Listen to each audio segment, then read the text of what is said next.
Hey YouTube, I've been seeing a lot of videos online, people using Ferro Rod strikers, and I've seen a few of them doing it not the best way. So I wanted to kind of go over the steps here of how to properly use a Ferro Rod, at least the way I do it. Somebody might know a better way. If they do, hey, let me know, because I'm always willing to learn something.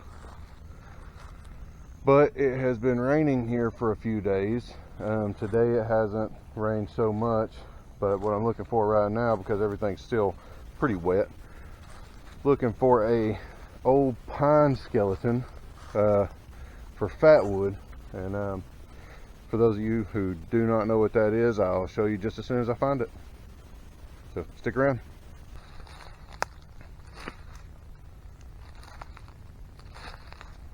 Ooh, muscadine.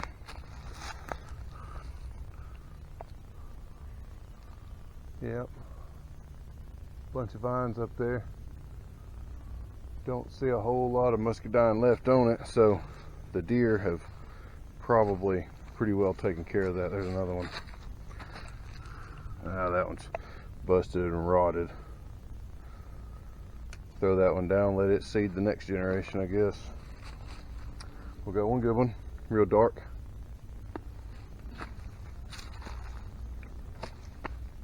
There it is. That's what I'm looking for.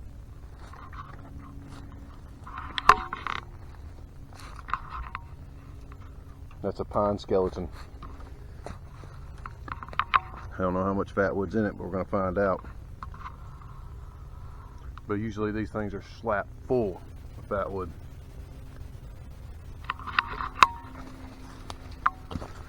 Take my knife and process it down just a little bit and see.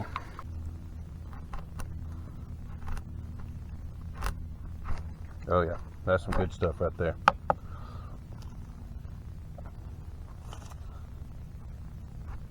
I don't know if you can see how yellow that is compared to everything else. That's some good stuff. That'll light a fire. Even when it's wet, that'll light a fire. So now what I need to do is process some of this down. So even that broken piece has got good fat wood in it. Process some of this down. I just need a good little piece of it. I don't need the whole thing.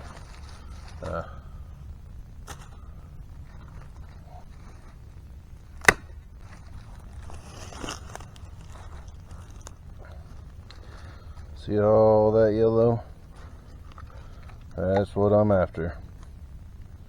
This is a good piece of fatwood right here. I'm gonna guess the whole thing is probably like that. It's a good idea to probably remember where the rest of this is. It actually goes, it's probably, minus this 2 foot long piece, it's probably another 6 feet long right there. And then back here, I don't know if you can see, there's probably another 3 or 4 foot section. So a good bit of fat wood just out of that one. Let's take this and get ready to start a fire. Got my fire pit right here. Even though it's rained for a few days out here, under all of this thick debris, I really don't want to just build a fire anywhere. I want it to be a good clean spot. The underbrush and stuff like that, it could rain for weeks, and if a spark gets up under that stuff, it'll just burn. So back over here. Anyways, got the fat wood. I'm gonna process the fat wood down as best we can, and I'm gonna show you how to scrape the fat wood instead of shave it. I'm gonna show you how to scrape it. It actually saves some of it for later. Of course, we've got a whole bunch right here. And actually start a fire and use this as the accelerating factor of the fire, however you want to say it.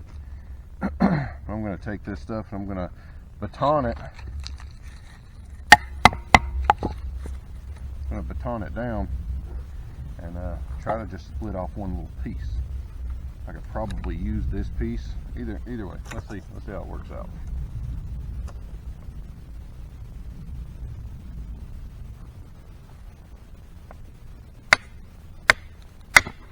There we go. Oh, look at that too. Beautiful stuff. You really tell by the smell of it. Really piney. Oh. And then here's the piece that came off of it. I don't know how if you can tell how dark that resin spot is. That's really good stuff. Really good stuff. All right, now I'll show you how to shave it down and actually get a fire going with it, with the ferro rod. So I see a lot of people, they'll come at this and they'll shave little shavings off of it, you know, and you see how easy it is to shave it. It's like super easy.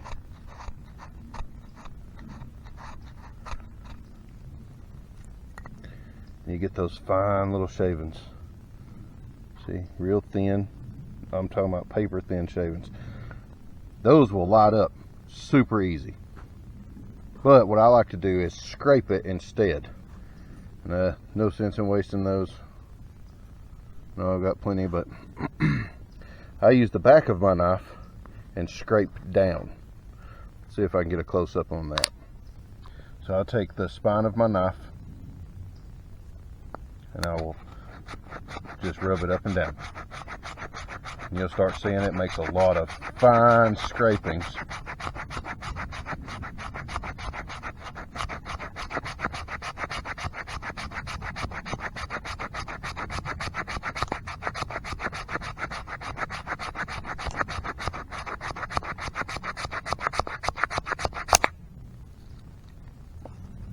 See that? Lots of fine scrapings. Those things are, you see how thick one of these curls is? See that?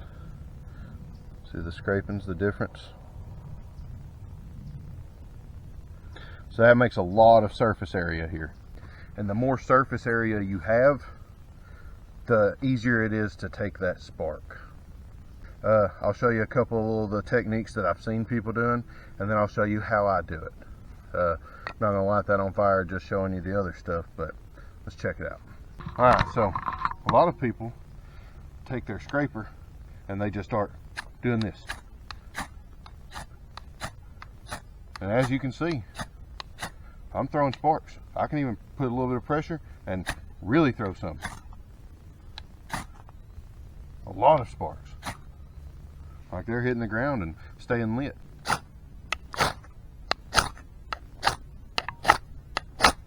You see all those sparks? That's a lot. But the problem I have with just slinging it like this is that if there was tinder in front of me and I'm slinging this spark, there's a chance that I might hit the tinder. Let me show you what I'm talking about. So let's say that this crumbled up pile of leaves here is my tinder, right? Take my ferro rod, take my knife, and I push it. See how my knife is actually hitting. I'm going to try not to hit the tinder. I'm not even going to play around. I'm trying not to hit the tinder like this. It is so hard. Every time, unless you do this, which isn't really making a whole lot of spark, it's super hard not to come off of the ferro rod and hit the tinder. And that's all BS aside, that's a terrible way to do it. If you had a finer tinder, like our shavings, if you hit that, it's going to just fly to pieces. And then you have to regather everything up. With that being said, I'm going to show you the way that I like to do it. I actually anchor my striker and pull my ferro rod. Instead of anchoring my ferro rod and pushing my striker towards the tinder, I anchor my striker, whether it be a knife, one of the strikers that come with a ferro rod, whatever. I usually use the spine of my knife. It's easier, just more area right there to work with. I usually anchor it and pull my ferro rod away, which still throws sparks forward. You see? But pulling it away from my tinder, I have less of a chance of hitting it. So it's far more superior if you ask me. Such an easier way, and you don't have to chase down your tinder because you're less likely to bump it. So let's go ahead and light this and show you guys how I do it and how it works for me. Like I said, somebody might know a better way. If you know a better way, please let me know. I'm always willing to learn something, especially when it comes to starting a fire, survival in any kind of way. Please let me know. But till then, this is the way I do it. Let's check it out. Alright, so I found a leaf. I'm going to transfer my tinder pile, all of my little shavings, into the leaf. With that, I'm going to set up an anchor point, which for me now is going to be my fist on the dirt. And I'm going to set my ferro rod against the spine of my knife, and I'm going to draw back just like that. Watch where your sparks are falling. Should light up for you. There it is. And it didn't hit the tinder at all. That stuff burns pretty well. So you could do that a lot faster instead of just setting it and pulling it, setting it and pulling it, setting it and pulling it. You can actually spray some sparks. Just, you know, I was just trying to show you how to do it. But anyways, setting the anchor point and drawing your ferro rod back keeps you from flicking any of your tinder out of the way. Just another easy way to start a fire. Once you practice this method, it really is the more superior method to that. You know, you can actually produce a lot of sparks in a directed area. The range right down below it. It doesn't go flying off anywhere else. So you can actually make a lot of sparks and make a fire fairly quickly without knocking your tinder everywhere. All right, I hope this video helps you, get a fire going a little bit easier. You're not flicking your tinder out of the way or anything. Once you start practicing this technique, it really is just amazing. If you like the video, please consider subscribing.